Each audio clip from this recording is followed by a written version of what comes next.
Good morning विद्यार्थी मित्रों, शुभ सवारनी साथे लेक्चर नंबर 16 ની શરૂઆત કરીશું મિત્રો। આજના લેક્ચરમાં બીજી એન્થાલ્પીનો પ્રકાર શીખીશું જેનું નામ છે ઇલેક્ટ્રોન પ્રાપ્તિ એન્થાલ્પી। મિત્રો તમે લેક્ચર નંબર 13, 14 અને 15 ના અંદર આયનીકરણ એન્થાલ્પી શીખી ગયા। આજના લેક્ચરના અંદર આપણે શરૂઆત કરીશું ઇલેક્ટ્રોન પ્રાપ્તિ એન્થાલ્પીની। કોની શરૂઆત કરીશું? ઇલેક્ટ્રોન પ્રાપ્તિ એન્થાલ્પી। મિત્રો ઇલેક્ટ્રોન પ્રાપ્તિ એન્થાલ્પીને ડેલ્ટા EGH વડે દર્શાવવામાં આવશે। ડેલ્ટા EGH અગાઉ મેં કહેલું એ પ્રમાણે electron gain enthalpy. Electron gain enthalpy એટલે કે જ્યારે ઇલેક્ટ્રોન મેળવવાનો થશે, સ્વીકારવાનો થશે, ત્યારે એન્થાલ્પીમાં થતો ફેરફાર ને ઇલેક્ટ્રોન પ્રાપ્તિ એન્થાલ્પી તરીકે ઓળખવામાં આવશે। મિત્રો આયનીકરણ એન્થાલ્પીની જેમ જ ઇલેક્ટ્રોન પ્રાપ્તિ એન્થાલ્પીનો એકમ કિલો જૂલ પ્રતિ મોલ રહેશે। હવે જોઈએ એની વ્યાખ્યા। વાયુરૂપ તટસ્થ પરમાણુમાં એક ઇલેક્ટ્રોન દાખલ થઈ ઋણ આયન બને ત્યારે એન્થાલ્પીમાં થતા ફેરફારને ઇલેક્ટ્રોન પ્રાપ્તિ એન્થાલ્પી કહે છે। મિત્રો અહીં ઇલેક્ટ્રોન મેળવવાની વાત આવી અને કોઈ પણ પરમાણુ ઇલેક્ટ્રોન મેળવે ત્યારે એ બનાવે ઋણ આયન, અને ઋણ આયન બને ત્યારે એની એન્થાલ્પી, એની ઉર્જામાં થતા ફેરફારને ઇલેક્ટ્રોન પ્રાપ્તિ એન્થાલ્પી તરીકે ઓળખવામાં આવશે। અહીં પ્રક્રિયા લખીને સમજાવ્યું છે મિત્રો। એક્સનો મતલબ કોઈ પણ એક તટસ્થ પરમાણુ, કઈ અવસ્થા? વાયુરૂપ અવસ્થા। અને આવી વાયુરૂપ અવસ્થામાં રહેલો તટસ્થ પરમાણુ એની બાહ્યતમ કક્ષામાં એક ઇલેક્ટ્રોન મેળવીને કેવો આયન બનાવશે? ઋણ આયન। અને ઋણ આયન બનાવે ત્યારે એન્થાલ્પીમાં થતા ફેરફારને ઇલેક્ટ્રોન પ્રાપ્તિ એન્થાલ્પી તરીકે ઓળખવામાં આવશે। મિત્રો એક ઉદાહરણથી જોઈએ। દાખલા તરીકે ક્લોરીન પરમાણુ ક્રમાંક 17, એની ઇલેક્ટ્રોન રચના 2, 8, 7। મિત્રો તમે જોઈ શકો છો કે ક્લોરીનની સંયોજકતા કક્ષામાં 7 ઇલેક્ટ્રોન હશે, જેને પરિણામે એ એક ઇલેક્ટ્રોન સરળતાથી મેળવીને Cl- ઋણ આયન બનાવી દેશે અને નજીકના નિષ્ક્રિય તત્વ આર્ગોન જેવી સ્થાયી અષ્ટક રચના પ્રાપ્ત કરી લેશે। મિત્રો ઋણ આયન બનાવવા માટે એક ઇલેક્ટ્રોન મેળવી નજીકના નિષ્ક્રિય તત્વ જેવી સ્થાયી અષ્ટક રચના પ્રાપ્ત કરી લેશે ત્યારે આ સમયે એન્થાલ્પીમાં થતા ફેરફારને ઇલેક્ટ્રોન પ્રાપ્તિ એન્થાલ્પી તરીકે ઓળખવામાં આવશે। મિત્રો હવે સૌથી મહત્ત્વની વાત કે પરમાણુમાં ઇલેક્ટ્રોન ઉમેરવાની પ્રક્રિયા ઉષ્માક્ષેપક પણ હોઈ શકે કે ઉષ્મા શોષક પણ હોઈ શકે, જેનો આધાર તત્વના સ્વભાવ ઉપર રાખશે। મિત્રો એવું કહેવાય છે મિત્રો કે જ્યારે ક્લોરીનના અંદર આ ઇલેક્ટ્રોન દાખલ થશે, ક્લોરીનના અંદર ઇલેક્ટ્રોન દાખલ થશે ત્યારે એમ કહેશે મિત્રો કે એ જે હશે ને એ પોતાની ઉર્જા ગુમાવશે। શું કરશે મિત્રો? ઉર્જા ગુમાવશે। એના પાસે રહેલી જરૂરી ઉર્જા એ મુક્ત કરશે, અને જ્યારે ઉર્જા ગુમાવે મિત્રો તો એ પ્રક્રિયા કેવી બનશે? ઉષ્માક્ષેપક પ્રક્રિયા બનશે। શું બનશે મિત્રો? ઉષ્માક્ષેપક। હવે મહત્વની વાત મિત્રો કે એમ કહી શકાય કે 17મો સમૂહ એટલે હેલોજન સમૂહ। 17મો સમૂહ એટલે હેલોજન સમૂહ, અને 17મા સમૂહના દરેક તત્વોની સંયોજકતા કક્ષાની સામાન્ય ઇલેક્ટ્રોન રચના NH2NP5। એટલે એમ કહી શકીએ કે હેલોજન સમૂહના દરેક તત્વોની સંયોજકતા કક્ષામાં 7 ઇલેક્ટ્રોન રહેલા હોય છે, જેને પરિણામે એ પોતાની બાહ્યતમ કક્ષામાં એક ઇલેક્ટ્રોન સરળતાથી મેળવીને ઋણ આયન બનાવી શકશે। મિત્રો યાદ રાખો, હેલોજન સમૂહના તત્વોની સંયોજકતા કક્ષામાં 7 ઇલેક્ટ્રોન છે। એને ઋણ આયન બનવું હોય તો એને એક જ ઇલેક્ટ્રોન મેળવવાનો રહેશે, અને હેલોજન સમૂહના દરેક તત્વો પોતાની સંયોજકતા કક્ષામાં એક ઇલેક્ટ્રોન સરળતાથી મેળવી લેશે અને ઝડપથી ઋણ આયન બનાવી દેશે। અને ઝડપથી ઋણ આયન બનાવી દેશે, માટે કહી શકાય કે જેટલું ઋણ આયન બનવાનું વલણ ઝડપી હોય, જેટલો ઋણ આયન સરળતાથી બનાવી દે એટલી ઇલેક્ટ્રો પ્રાપ્તિ એન્થાલ્પીનું મૂલ્ય વધુ ઋણ હોય. મિત્રો મારું વાક્ય યાદ રાખજો, જેટલો સરળતાથી ઇલેક્ટ્રોન મેળવીને ઋણ આયન બનાવી દેશે એટલી ઇલેક્ટ્રો પ્રાપ્તિ એન્થાલ્પીના મૂલ્યો વધુ ઋણ હોય. આનો મતલબ એવો થયો કે હેલોજન સમૂહના તત્વોની સંયોજકતા કક્ષાની સામાન્ય ઇલેક્ટ્રોન રચના NH2NP5 એટલે કે એમની સંયોજકતા કક્ષાના અંદર 7 ઇલેક્ટ્રોન રહેલા હોય છે. એમને નજીકના નિષ્ક્રિય તત્વ જેવી અષ્ટક રચના પ્રાપ્ત કરવી હોય તો માત્ર ને માત્ર એક જ ઇલેક્ટ્રોન મેળવવાનો થશે. અને આ બધા તત્વો, હેલોજન સમૂહના બધા તત્વો પોતાની સંયોજકતા કક્ષામાં એક ઇલેક્ટ્રોન ખૂબ સરળતાથી મેળવી લેશે, અને જેટલો સરળતાથી મેળવી લેશે એટલી ઇલેક્ટ્રો પ્રાપ્તિ એન્થાલ્પીના મૂલ્યો વધુ ઋણ બનશે. એટલે યાદ રાખો, સમૂહ 17ની ઇલેક્ટ્રો પ્રાપ્તિ એન્થાલ્પીના મૂલ્યો સૌથી વધુ ઋણ હોય. કેવા હોય? સૌથી વધુ. એટલે એમ પણ કહી શકાય કે ઋણ મૂલ્ય સૌથી વધુ હોવાના કારણે 17મા સમૂહના તત્વોમાં પ્રથમ એક ઇલેક્ટ્રોન ઉમેરવાની પ્રક્રિયા ઉષ્માક્ષેપક બનશે, કારણ કે ઝડપથી એ ઉર્જા ગુમાવી દેશે. જ્યારે એની સાપેક્ષે વાત કરીએ ગ્રુપ નંબર 18, સમૂહ 18ના તત્વો. મિત્રો તમે બધા જાણો છો કે સમૂહ 18 ઉમદા વાયુઓ, નોબલ ગેસીસ, નિષ્ક્રિય તત્વો કે જેમની સંયોજકતા કક્ષાની ઇલેક્ટ્રોનીય રચના NH2NP6 પ્રકારની, એટલે કે હિલિયમ સિવાયના બાકીના તત્વોની અષ્ટક રચના પૂર્ણ થયેલી હોય છે. મિત્રો મેં અગાઉના લેક્ચરમાં કહેલું કે જેની અષ્ટક રચના પૂર્ણ થઈ ગયેલી હોય, જેની અષ્ટક રચના પૂર્ણ થઈ ગઈ હોય એ વધુ સ્થાયી રચના, અતિ સ્થાયી રચના હોય. એટલે યાદ રાખો, સમૂહ નંબર 18ના હિલિયમ સિવાયના દરેક તત્વોની સંયોજકતા કક્ષાની સામાન્ય ઇલેક્ટ્રોન રચના NH2NP6 હશે, અને NH2NP6 હોવાના કારણે એ રચના વધુ સ્થાયી બનશે. કેમ મિત્રો? તો એની પી કક્ષક ઇલેક્ટ્રોનથી સંપૂર્ણ ભરાયેલી હશે, જે 15મા લેક્ચરના અંદર તમે શીખી ગયા. અને સંપૂર્ણ ભરાયેલી હોવાના કારણે એ વધુ સ્થાયી રચના પ્રાપ્ત કરશે.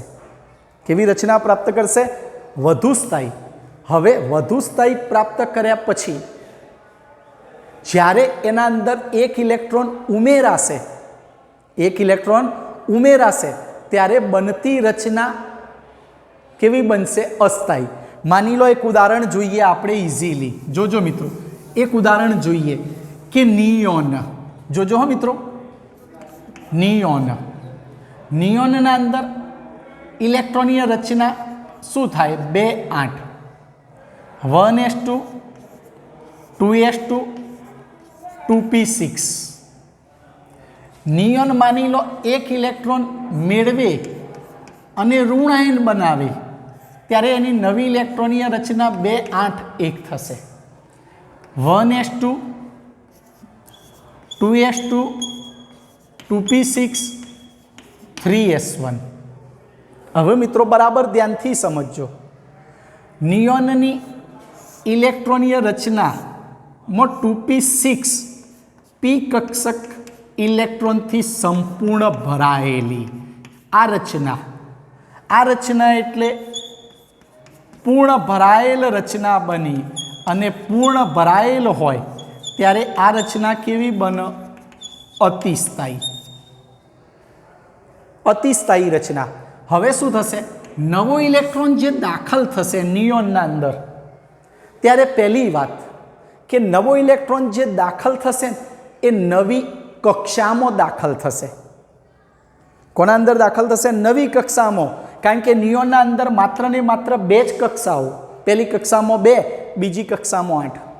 અને બીજી કક્ષાના અંદર 8 ઇલેક્ટ્રોન આવ્યા એટલે બીજી કક્ષા ઇલેક્ટ્રોનથી સંપૂર્ણ ભરાઈ ગઈ. હવે નિયોનને ઋણ આયન બનવું હોય તો ઇલેક્ટ્રોન સ્વીકારવો પડે. ઇલેક્ટ્રોન સ્વીકારશે ત્યારે એ દાખલ થયેલો નવો ઇલેક્ટ્રોન કઈ કક્ષકમાં મિત્રો ભરાશે? 3s કક્ષકમાં.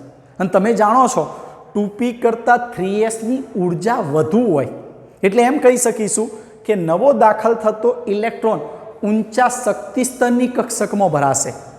મિત્રો એક વસ્તુ હંમેશા યાદ રાખો, જ્યારે ઊંચા શક્તિ સ્તરના અંદર ઇલેક્ટ્રોનને દાખલ કરવો હોય ને તો એવા ઇલેક્ટ્રોનને બળજબરીપૂર્વક દાખલ કરવો પડે। કેવો? બળજબરીપૂર્વક। બળજબરીપૂર્વકનો મતલબ શું થયો કે એવા ઇલેક્ટ્રોનને દાખલ કરવો હોય તો ઉર્જા વધુ આપવી પડે। શું કરવી પડે? ઉર્જા આપવી પડે। મિત્રો ઉર્જા આપવી પડે તો પ્રક્રિયા બની ગઈ ઉષ્મા શોષક। કારણ કે ઊંચા શક્તિ સ્તરની કક્ષકમાં ઇલેક્ટ્રોન સરળતાથી દાખલ થઈ શકે નહીં। ઊંચા શક્તિ સ્તરની કક્ષકમાં ઇલેક્ટ્રોનને દાખલ કરવો હોય તો ઉર્જા આપવી પડશે, અને ઉર્જા આપ્યા પછી પણ બનતી રચના કેવી બનશે? અસ્થાયી રચના બનશે, અને સ્થાયી રચનામાંથી અસ્થાયી રચનામાં આવવા માટેનો પ્રયત્ન ક્યારે પણ કોઈ પણ પરમાણુ કરશે નહીં, કારણ કે બનતી રચના કેવી બનશે? અસ્થાયી। તમે શીખી ગયા છો કે એક ઇલેક્ટ્રોન તો દૂર કરવાનું વલણ ધરાવશે, પણ એક ઇલેક્ટ્રોન દૂર કર્યા પછી બાકીની રચના કેવી બનતી હોય છે? સ્થાયી બનતી હોય છે, જેને પરિણામે એમ કહી શકીશું કે ઉમદા વાયુઓ હિલિયમ સિવાયના દરેક તત્વોની સંયોજકતા કક્ષાની અષ્ટક રચના પૂર્ણ થયેલી, એટલે દરેકની પી કક્ષક ઇલેક્ટ્રોનથી સંપૂર્ણ ભરાયેલી હશે। અને મિત્રો પૂર્ણ ભરાયેલી કક્ષકોની રચના કેવી હોય? અતિસ્થાયી। અને મિત્રો તમે જાણો છો અતિસ્થાયી અવસ્થામાં હોવાના કારણે ઇલેક્ટ્રોન નથી ગુમાવતા કે નથી ઇલેક્ટ્રોન મેળવતા, અને જ્યારે ઇલેક્ટ્રોન સ્વીકારવાની વાત આવશે ત્યારે સ્વીકારેલ ઇલેક્ટ્રોન ઊંચા શક્તિ સ્તરની કક્ષકોમાં દાખલ થશે, અને ઊંચા શક્તિ સ્તરમાં ઇલેક્ટ્રોનને દાખલ કરવો હોય તો એના માટે ઉર્જા વધુ આપવી પડે, અને ઉર્જા વધુ આપવાની થાય ત્યારે એમ કહેવાય કે ઉમદા વાયુઓ માટે આ બધી પ્રક્રિયાઓના અંદર એની પ્રાપ્તિ એન્થાલ્પી ઉષ્મા શોષક બનશે। કેવી બનશે? ઉષ્મા શોષક। અને જે બનતી રચના કેવી હોય છે? અસ્થાયી। એટલે એમ કહી શકાય કે ઉમદા વાયુઓની ઇલેક્ટ્રો પ્રાપ્તિ એન્થાલ્પીના મૂલ્યો હંમેશા ધન હશે। કેવા હશે? હંમેશા ધન મૂલ્યો હશે। યાદ રાખજો, ગ્રુપ નંબર 18ની ઇલેક્ટ્રો પ્રાપ્તિ એન્થાલ્પીના મૂલ્યો હંમેશા ધન હશે। કેમ? ઉષ્મા શોષક બની। કેમ ઉષ્મા શોષક બની? કારણ કે જ્યારે નવો ઇલેક્ટ્રોન દાખલ થઈ ઋણ આયન બનશે ત્યારે નવો દાખલ થતો ઇલેક્ટ્રોન ઊંચા શક્તિ સ્તરની કક્ષકમાં દાખલ થશે, અને ઊંચા શક્તિ સ્તરની કક્ષકમાં ઇલેક્ટ્રોનને દાખલ કરવો હોય તો ઉર્જા આપવી પડે, અને ઉર્જા આપવી પડે ત્યારે પ્રક્રિયા ઉષ્મા શોષક બને।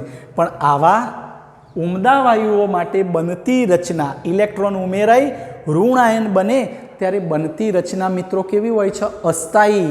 અને અસ્થાયી રચના ધારણ કરશે નહીં, હંમેશા કઈ રચનામાં રહેશે? સ્થાયી રચનામાં। એટલે કે ઉમદા વાયુઓના તત્વો ઇલેક્ટ્રોન મેળવીને ઋણ આયન બનવાનું વલણ ધરાવશે નહીં। સ્ક્રીનશોટ લઈ લેજો મિત્રો।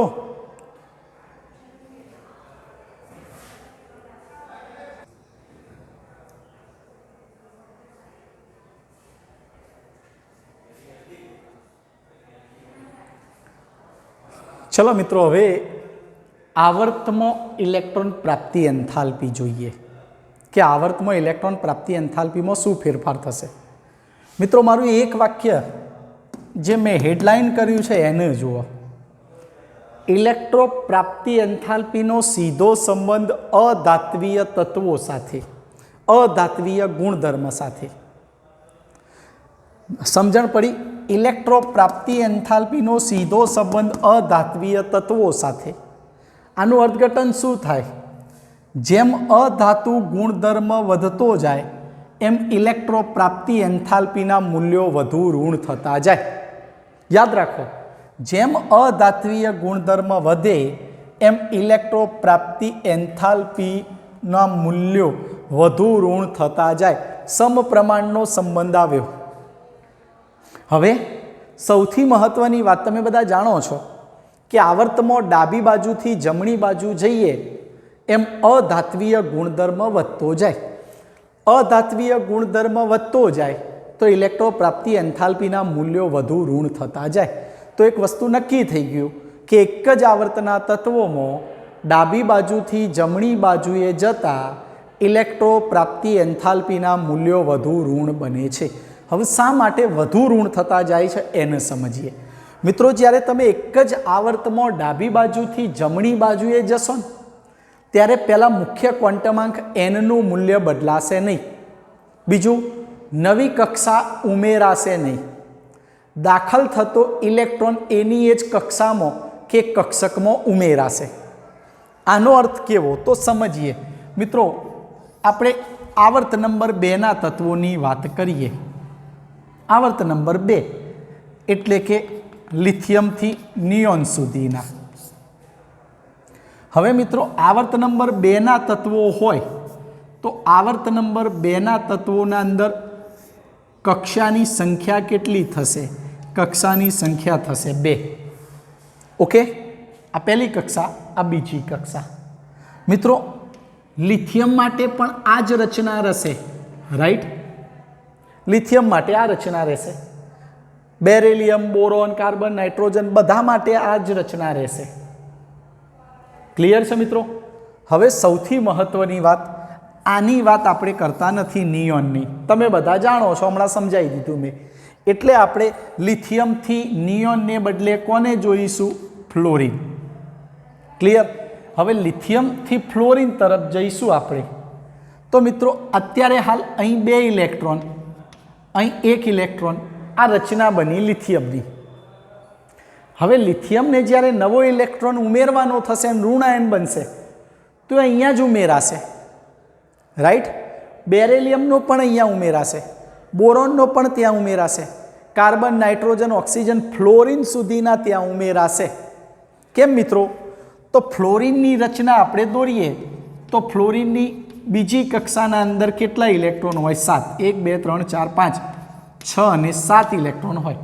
हवे फ्लोरीन मोथी फ्लोरीन माइनस बने क्यारे बने?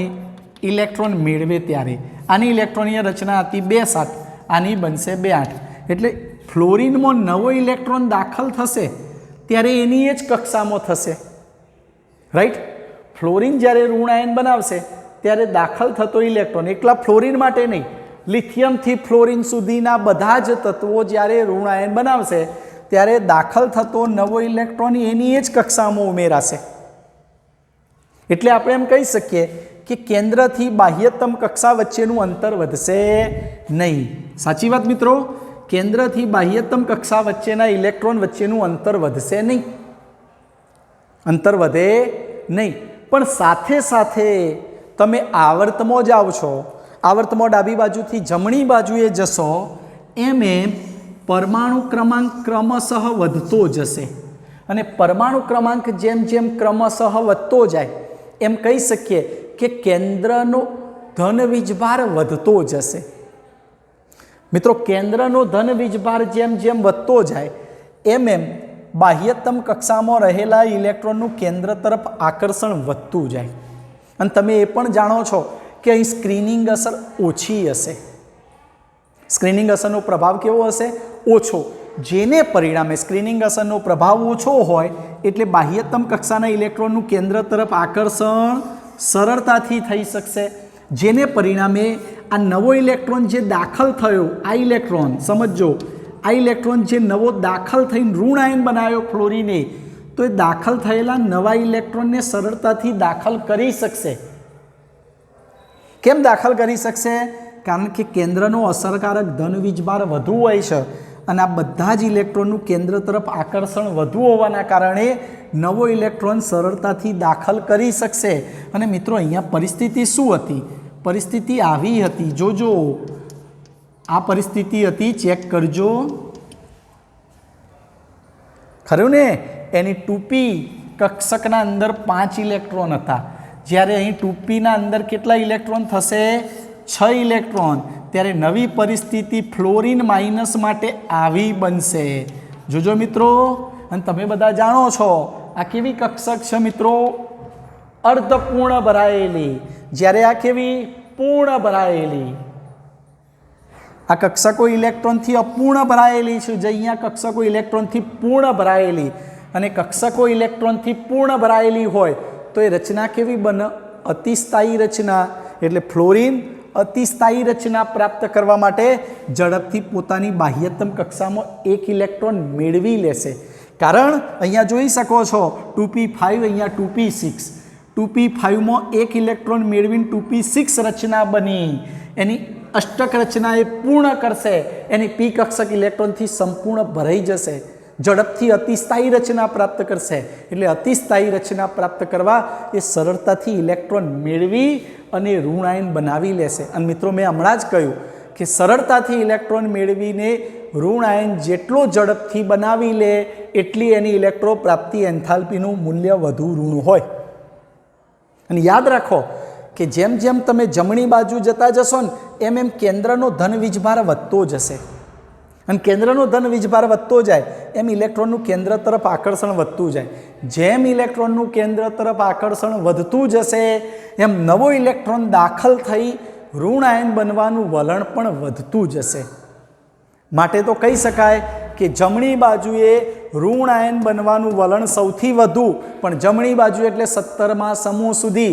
18મા સમૂહની વાત થશે નહીં, કારણ કે 18મા સમૂહની ઇલેક્ટ્રો પ્રાપ્તિ એન્થાલ્પીના મૂલ્યો ધન હોય, જ્યારે 17મા સમૂહ સુધી ઇલેક્ટ્રો પ્રાપ્તિ એન્થાલ્પીના મૂલ્યો ઋણ હોય. એમાં સૌથી વધુમાં વધુ ઋણ મૂલ્ય જોવા મળે તો હેલોજન સમૂહના તત્વોમાં જોવા મળશે. કારણ કે હેલોજન સમૂહના તત્વો પોતાની સંયોજકતા કક્ષામાં એક ઇલેક્ટ્રોન સ્વીકારીને ઝડપથી ઋણ આયન બનાવી લેશે. એટલે એમની ઇલેક્ટ્રો પ્રાપ્તિ એન્થાલ્પીના મૂલ્યો કેવા હશે? સૌથી વધુ ઋણ. એટલે યાદ રાખો, આવર્તમાં ડાબી બાજુથી જમણી બાજુએ જતા ઇલેક્ટ્રોન પ્રાપ્તિ એન્થાલ્પીના મૂલ્યો વધુ ઋણ થતા જશે. વધુ કેવા થશે? ઋણ. એટલે એમ કહી શકીએ કે આવર્ત નંબર 2માં સૌથી વધુ ઋણ મૂલ્ય કોનું હોય? તો સૌથી વધુ ઋણ મૂલ્ય ફ્લોરિનનું. લિથિયમ કરતાં બેરેલિયમનું વધુ, બેરેલિયમ કરતાં બોરોન, બોરોન કરતાં કાર્બન, નાઇટ્રોજન, ઓક્સિજન, જ્યારે સૌથી વધુ ફ્લોરિનનું. એટલે આટલું યાદ રાખો, એન્થાલ્પીનો સીધો સંબંધ અધાત્વીય ગુણધર્મ સાથે. જેટલો અધાત્વીય ગુણધર્મ વધુ એટલી ઇલેક્ટ્રો પ્રાપ્તિ એન્થાલ્પીનું ઋણ મૂલ્ય વધુ. સ્ક્રીનશોટ લઈ લો મિત્રો.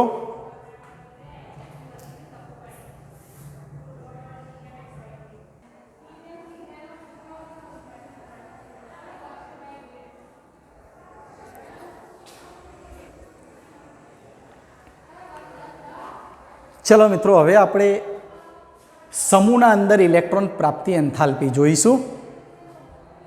એક જ સમૂહમાં ઉપરથી નીચે જતા ઇલેક્ટ્રોન પ્રાપ્તિ એન્થાલ્પીનું મૂલ્ય ઘટે છે. આનો મતલબ કે એક જ સમૂહમાં તમે ઉપરથી નીચે આવશો એમ ઇલેક્ટ્રોન પ્રાપ્તિ એન્થાલ્પીનું ઋણ મૂલ્ય ઓછું થતું જશે. એનું ઋણ મૂલ્ય કેવું થતું જશે? ઓછું થતું જશે. મિત્રો, જે પૈકી આપણે લિથિયમથી સીઝિયમ સુધીના તત્વોને સમજીએ. લિથિયમથી સીઝિયમ એટલે ગ્રુપ નંબર 1 આલ્કલી સમૂહ. મિત્રો, આ રચના તમે અત્યારે જોઈ શકો છો. એ રચના લિથિયમ પરમાણુ માટે લાગુ પડશે. એક કક્ષા, બીજી કક્ષા. ક્લિયર છે મિત્રો? હવે ધ્યાનથી સાંભળજો. લિથિયમ માટે અહીં 2 ઇલેક્ટ્રોન હશે પહેલી કક્ષામાં, અને બીજી કક્ષામાં 1 ઇલેક્ટ્રોન હશે. ધ્યાનથી સમજજો. બધું લખતો નથી મિત્રો, આના ઉપરથી સમજીએ. હું બોલતો જઈશ એમ તમે મુદ્દાને નોંધ કરજો. લિથિયમ માટે 2 કક્ષાઓ, એટલે આપણે એમ કહી શકીએ કે લિથિયમ માટે મુખ્ય ક્વોન્ટમાંક એનનું મૂલ્ય 2 થશે. ક્લિયર? હવે લિથિયમમાંથી તમે સોડિયમમાં આવશો ત્યારે ક્વોન્ટમાંકનું મૂલ્ય 3 થશે. 3 થશે. આનો મતલબ શું? કે તમે લિથિયમમાંથી સોડિયમમાં આવશો એટલે પાછી એક નવી કક્ષા ઉમેરાશે. ખરું મિત્રો? નવી કક્ષા ઉમેરાશે એટલે દાખલ થયેલો ઇલેક્ટ્રોન એની ત્રીજી કક્ષામાં હશે. સોડિયમમાંથી તમે પોટેશિયમમાં આવશો એટલે પાછી એક નવી કક્ષા ઉમેરાશે, ઇલેક્ટ્રોન નવી કક્ષામાં જશે. પોટેશિયમમાંથી રૂબિડિયમ સિઝિયમમાં જતા જશો એમ એમ નવી નવી કક્ષાઓ ઉમેરાતી જશે. મિત્રો તમે બધા જાણો છો એ પ્રમાણે જેમ જેમ નવી નવી કક્ષાઓ ઉમેરાતી જાય, હવે સમજો ખાસ કોની વાત કરું છું, સમૂહના તત્વો માટે કે એક જ સમૂહમાં ઉપરથી નીચે આવશો એમ એમ મુખ્ય ક્વોન્ટમાંક એનનું મૂલ્ય વધતું જશે. મુખ્ય ક્વોન્ટમાંક એનનું મૂલ્ય જેમ જેમ વધતું જાય એમ એમ એમ એમ નવી કક્ષાઓ ઉમેરાતી જાય. રાઈટ મિત્રો, આ લિથિયમ માટે અવસ્થા, સોડિયમ માટે અને પોટેશિયમ માટે નવી નવી કક્ષાઓ ઉમેરાતી જશે. મિત્રો જેમ જેમ નવી નવી કક્ષાઓ ઉમેરાતી જશે ને એમ એમ બાહ્યતમ કક્ષામાં રહેલા ઇલેક્ટ્રોનનું કેન્દ્ર વચ્ચેનું અંતર વધશે. જેમ જેમ નવી નવી કક્ષાઓ ઉમેરાતી જશે એમ કેન્દ્રથી બાહ્યતમ કક્ષામાં રહેલા ઇલેક્ટ્રોન વચ્ચેનું અંતર વધશે. મિત્રો અંતર વધ્યું એટલે આપણે એમ કહી શકીએ કે એના પરમાણુનું કદ વધશે. પરમાણુનું કદ વધે એટલે કહી શકીએ કે પરમાણવીય ત્રિજ્યા વધશે. મિત્રો હવે સમજો કે જેમ જેમ નવી કક્ષાઓ ઉમેરાતી જશે એમ એમ બાહ્યતમ કક્ષામાં રહેલા ઇલેક્ટ્રોનનું કેન્દ્ર સાથેનું આકર્ષણ ઘટશે. કેમ? તો પહેલી વાત મિત્રો, પહેલી વાત જવાબદાર બનશે સ્ક્રીનિંગ અસર. તમે ભણી ગયા છો એ પ્રમાણે કે જેમ જેમ નવી નવી કક્ષાઓ ઉમેરાતી જશે એમ એમ આંતરિક કોષના ઇલેક્ટ્રોન, અંદરની કક્ષાઓની ઇલેક્ટ્રોન જે હશે એ અંદરની કક્ષાના ઇલેક્ટ્રોન બાહ્યતમ કક્ષામાં રહેલા ઇલેક્ટ્રોનનું કેન્દ્ર સાથે આકર્ષણ ઘટાડવા માટે સ્ક્રીનિંગ અસર દાખલ કરશે. અને મિત્રો તમે એ પણ શીખી ગયા કે સમૂહમાં ઉપરથી નીચે આવશો ને એમ એમ સ્ક્રીનિંગ અસર વધતી જશે. કેમ? આંતરિક કક્ષાઓની સંખ્યા વધે. આંતરિક કક્ષાઓની સંખ્યા જેમ જેમ વધતી જાય, આંતરિક એટલે અંદરની કક્ષાઓની સંખ્યા જેમ જેમ વધતી જશે એમ એમ સ્ક્રીનિંગ અસર વધતી જશે. અને સ્ક્રીનિંગ અસર જેમ જેમ વધતી જશે એમ એમ બાહ્યતમ કક્ષામાં રહેલા ઇલેક્ટ્રોનનું કેન્દ્ર તરફ આકર્ષણ ઘટતું જશે. આકર્ષણ શું થશે મિત્રો? ઘટતું જશે. જેને પરિણામે માની લો કે પોટેશિયમ હશે અને એ પોટેશિયમને ઇલેક્ટ્રોન મેળવીને ઋણ આયન બનવાની વાત આવશે. મિત્રો સમજો 2 8 8 1 આની ઇલેક્ટ્રોનીય રચના બને 2 8 8 2. જ્યારે પોટેશિયમની ઋણ આયન બનવાની વાત આવશે ત્યારે પોટેશિયમમાં દાખલ થતો નવો ઇલેક્ટ્રોન ઋણ આયન બનવા ક્યો ઉમેરાશે? એની એ જ કક્ષામાં ઉમેરાશે. ક્યાં ઉમેરાશે? એની એ જ કક્ષામાં. હવે થશે શું? આ ઇલેક્ટ્રોનનું કેન્દ્ર તરફ આકર્ષણ હતું નહીં, પણ જ્યારે આ નવો ઇલેક્ટ્રોન દાખલ થશે ત્યારે એમ કહેશે મિત્રો કે ઇલેક્ટ્રોન વચ્ચે અપાકર્ષણ વધી જશે. યાદ રાખો, મોટા કદના પરમાણુ હશે એના અંદર જ્યારે નવો ઇલેક્ટ્રોન દાખલ થશે ત્યારે ઇલેક્ટ્રોન વચ્ચેનું અપાકર્ષણ વધી જશે. જેને પરિણામે અહીં પોટેશિયમની હું વાત કરું છું, પોટેશિયમમાં ઇલેક્ટ્રોન દાખલ થશે એટલે અપાકર્ષણ વધશે. જેને પરિણામે આ ઇલેક્ટ્રોન કેન્દ્ર સાથે આકર્ષણ કરી શકશે નહીં. નવો દાખલ થયેલ ઇલેક્ટ્રોન કેન્દ્ર સાથે આકર્ષણ કરી શકશે નહીં. જેને પરિણામે એમ કહી શકાય મિત્રો કે આવો ઇલેક્ટ્રોન મેળવીને ઋણ આયન બનવાનું વલણ એ ઓછું કરી દેશે. સરળતાથી ઋણ આયન બનાવી શકશે નહીં. કેમ? તો સ્ક્રીનિંગ અસર વધતી જશે. બાહ્યતમ કક્ષામાં રહેલા ઇલેક્ટ્રોનનું કેન્દ્ર તરફ આકર્ષણ ઓછું થતું જશે ત્યારે નવો ઇલેક્ટ્રોન દાખલ કરીને ઋણ આયન બનવાનું વલણ ઘટી જશે. જેને પરિણામે એમ કહી શકીએ કે સમૂહમાં ઉપરથી નીચે આવશો એમ ઇલેક્ટ્રોન પ્રાપ્તિ એન્થાલ્પીનું ઋણ મૂલ્ય ઘટતું જશે. ઘટવાનું કારણ એક જ કે સમૂહમાં ઉપરથી નીચે આવો છો એમ એમ નવી કક્ષાઓ ઉમેરાતી જશે અને નવી કક્ષાઓ ઉમેરાવા હોવાના કારણે પરમાણુનું કદ વધતું જશે અને પરમાણુનું કદ જેમ વધે એમ બાહ્યતમ કક્ષામાં રહેલા ઇલેક્ટ્રોનનું કેન્દ્ર તરફ આકર્ષણ ઘટે. સાથે સાથે સમૂહમાં ઉપરથી નીચે આવતા સ્ક્રીનિંગ અસર વધતી જશે.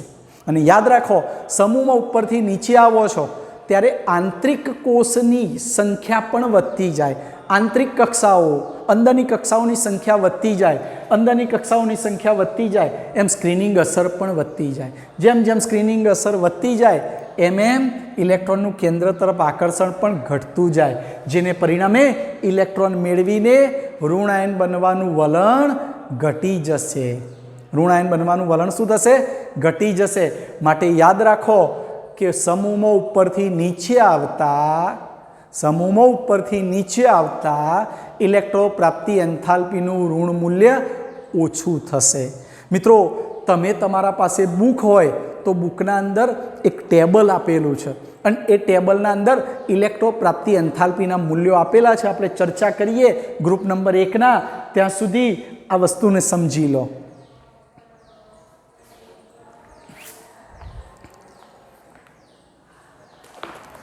मित्रों तमारा पासे बुक होय तो तमे पेज नंबर 90 खोलो मित्रों, अने पेज नंबर 90 पर इलेक्ट्रो प्राप्ति एंथाल्पीना मूल्यों आपेला छे। एमां तमे समूह 1 जुओ, लिथियम थी जुओ सीजियम सुधीना मूल्यों आपेला छे। मित्रों लिथियमनुं मूल्य -60, सोडियमनुं मूल्य -53, पोटेशियमनुं -48, रुबिडियमनुं -47 अने सीजियमनुं -46। तमे जोयुं के लिथियम थी सीजियम तरफ गया ने एम एम एनु ऋण मूल्य घटतुं गयुं मित्रों। बिल्कुल एनी बाजुमां 16मा समूहना अंदर मूल्यों आप्या छे, जेमां ऑक्सिजननुं -141, सल्फरनुं -200। जो पछी चर्चा करिए सेलेनियमनुं -195, टेल्युरियमनुं -190, पोलोनियमनुं -174। मित्रों ऋण मूल्य नीचे जुओ, जोयुं घटतुं गयुं। ए रीते 17मा समूहना अंदरे जुओ, पण मित्रों तमे जोजो 17मा समूहना इलेक्ट्रो प्राप्ति एंथाल्पीना ऋण मूल्यों सौथी वधु छे। हवे केटलाक मित्रों पुस्तक में जो समूह 16 और समूह 17 ने इलेक्ट्रो प्राप्ति एंथाल्पीना मूल्यों जोता हशे तो एवा मित्रों ने प्रश्न थतो हशे कि साहेब ऑक्सीजन करता सल्फरनी इलेक्ट्रो प्राप्ति एंथाल्पीनुं ऋण मूल्य ओछुं जोईए, अहींया ऋण मूल्य वधु छे। तो केटलाक मित्रों ने 17मा समूह में जोवा मळ्युं हशे कि फ्लोरीन करता क्लोरीन इलेक्ट्रो प्राप्ति एंथाल्पीनुं ऋण मूल्य वधु जोवा मळ्युं। मित्रों ऑक्सीजन अंदर -141 ज्यारे सल्फरना अंदर -200 वधी गयुं। केम आवुं तो एनी चर्चा करीए मित्रों, खास जोजो। हवे अपवादनी वात आवी, जेम आयनीकरण एंथाल्पी में अपवाद शीख्या। कोना अंदर अपवाद शीख्या? Boron, beryllium, nitrogen, oxygen. एम आपणे इलेक्ट्रो प्राप्ति एंथाल्पीना अंदर अपवाद शीखीशुं। ऑक्सीजन सल्फर वच्चे, फ्लोरीन क्लोरीन वच्चे। केम अपवाद एने समझीए मित्रों।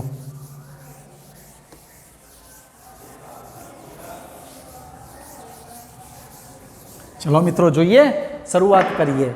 मित्रों पहलू आपणे लईए समूह 16। समूह 16 अंदर ऑक्सीजन की इलेक्ट्रो प्राप्ति एंथाल्पी -141 किलो जूल प्रति मोल है। क्लियर? ज्यारे एनी सापेक्षे सल्फरनी इलेक्ट्रो प्राप्ति एंथाल्पी -200 किलो जूल प्रति मोल है। मित्रों बराबर ध्यानथी जोजो, आ बंने एक ज समूहना तत्वो। खरेखर आ मूल्य आनुं होवुं जोईए अने आ मूल्य आनुं होवुं जोईए, छतां वेरिएशन जोवा मळ्युं। मित्रों ऑक्सीजन के जेनो परमाणु क्रमांक 8, सल्फर परमाणु क्रमांक 16, आनी इलेक्ट्रॉनीय रचना 1s2 2s2 2p4। आनुं 1s2 2s2 2p6 3s2 3p4। Clear मित्रों? हवे जोजो ध्यान थी। हवे ऑक्सीजन एक इलेक्ट्रॉन मेळवीने ऑक्सीजन माइनस बनावशे। पहलू जोजो, ऑक्सीजन एक इलेक्ट्रॉन मेळवीने ऑक्सीजन माइनस बनावशे। एम सल्फर पण एक इलेक्ट्रॉन मेळवीने सल्फर माइनस बनावशे। मित्रों याद राखो, आयनीकरण एंथाल्पीनी जेम ज एक एक इलेक्ट्रॉन मेळवशे। ऑक्सीजन की संयोजकता -2, सल्फर की संयोजकता -2।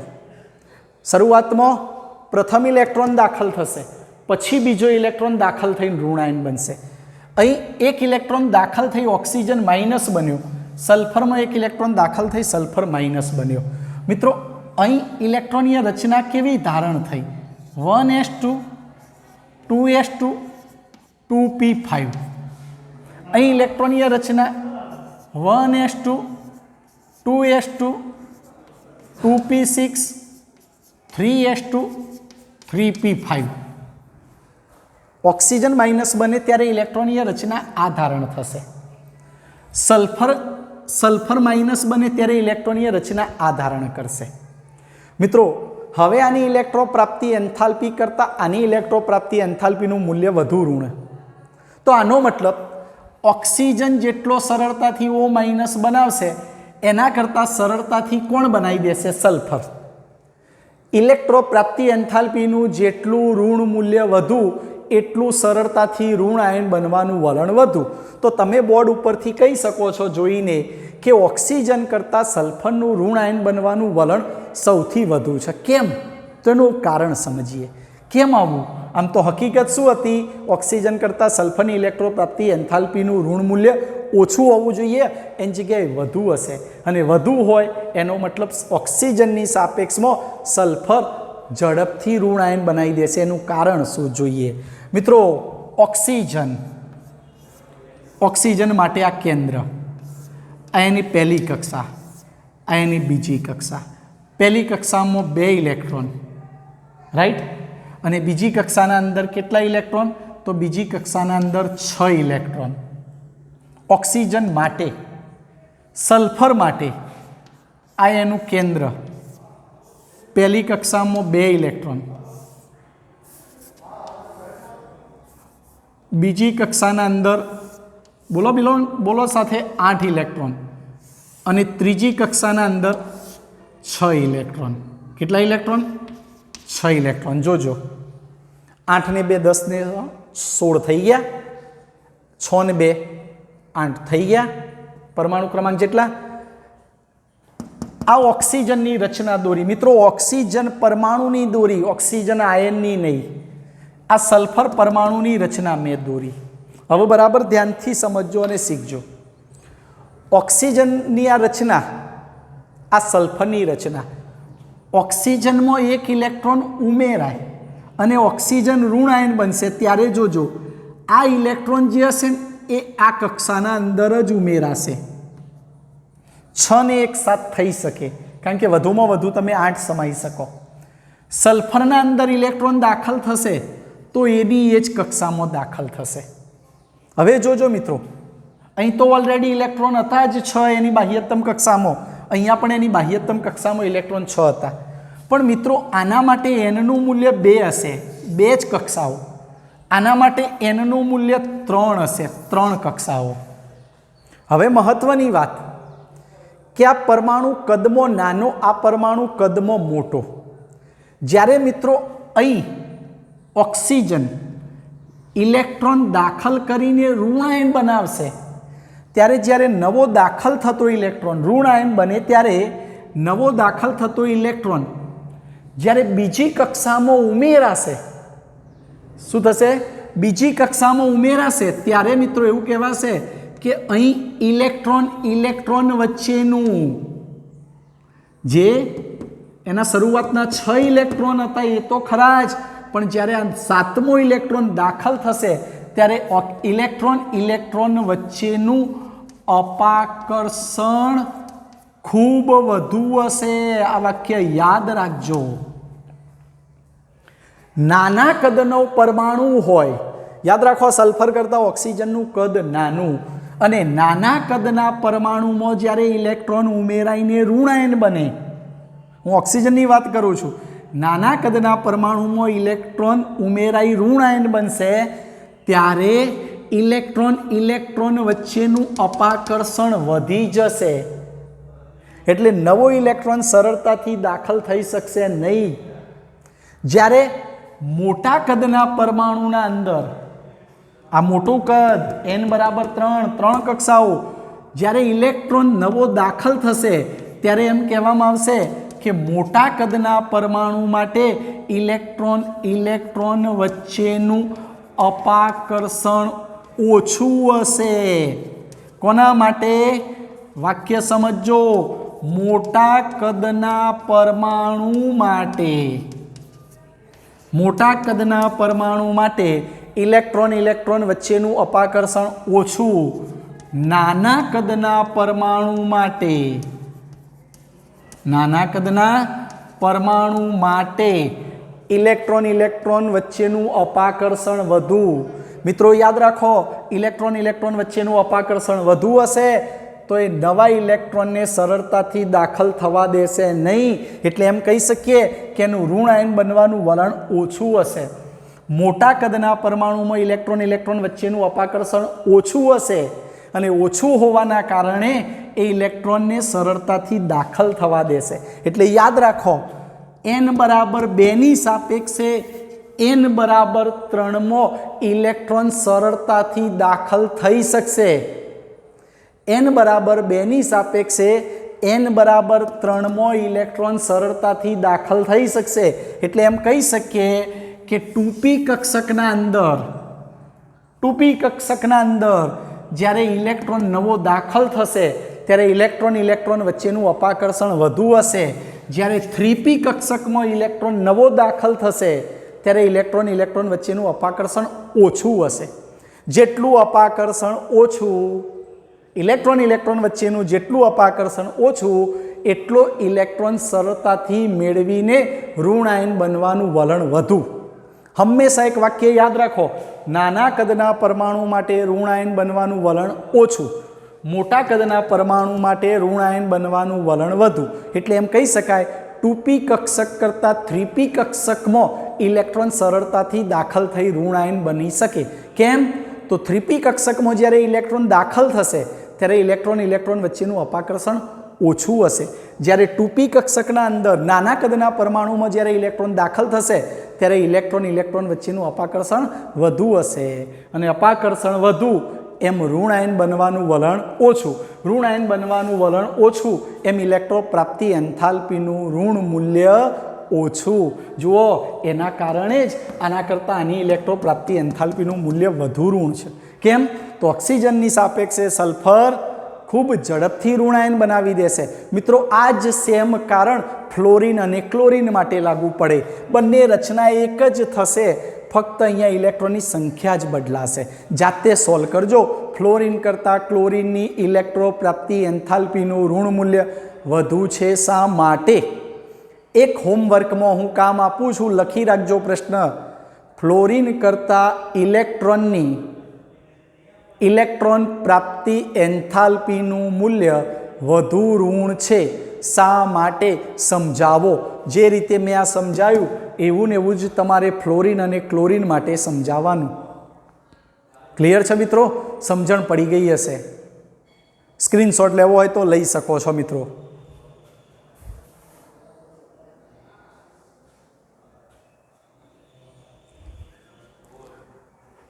ચલો મિત્રો, સ્ક્રીનશોટ લેવાઈ ગયો હશે. ઇલેક્ટ્રોન પ્રાપ્તિ એન્થાલ્પી થિયરીના સંદર્ભમાં પૂર્ણ થઈ ગઈ. હવે આપણે ઇલેક્ટ્રોન પ્રાપ્તિ એન્થાલ્પીના ક્રમની ચર્ચા કરીશું, સાચા ક્રમમાં ગોઠવવાના. મિત્રો યાદ રાખજો, ઇલેક્ટ્રોન પ્રાપ્તિ એન્થાલ્પીમાં ખાલી તમારે આટલું જ યાદ રાખવાનું કે ઇલેક્ટ્રોન પ્રાપ્તિ એન્થાલ્પી સમૂહમાં ઉપરથી નીચે જઈએ એમ ઋણ મૂલ્ય ઘટતું જાય. એક જ આવર્તમાં ડાબી બાજુથી જમણી બાજુ જઈએ એમ ઋણ મૂલ્ય વધતું જાય. પણ અપવાદરૂપ ક્યાં લાગુ પડશે? તો 16મા સમૂહમાં ઓક્સિજન અને સલ્ફર વચ્ચે અને 17મા સમૂહમાં ફ્લોરિન અને ક્લોરિન વચ્ચે અપવાદરૂપ રહેશે. ચલો મિત્રો, અહીં આપણે લેક્ચરને પૂર્ણ જાહેર કરીએ છીએ. મિત્રો મહેનત કરતા રહેજો. વારંવાર હું કહું છું એ પ્રમાણે રોજનું કામ રોજ કરજો. કોઈ પણ પ્રશ્ન હોય તો તમે ફોન કરીને ગમે તે સમયે પૂછી શકો છો. મિત્રો સરસ મજાનું કામ થઈ રહ્યું છે. હવે ટૂંક સમયમાં પ્રકરણ પૂરું થશે, પણ હજુ બાકી ઘણા લેક્ચરો રહેશે. ચલો મિત્રો, ઓકે, મહેનત કરતા રહેજો. Best of luck.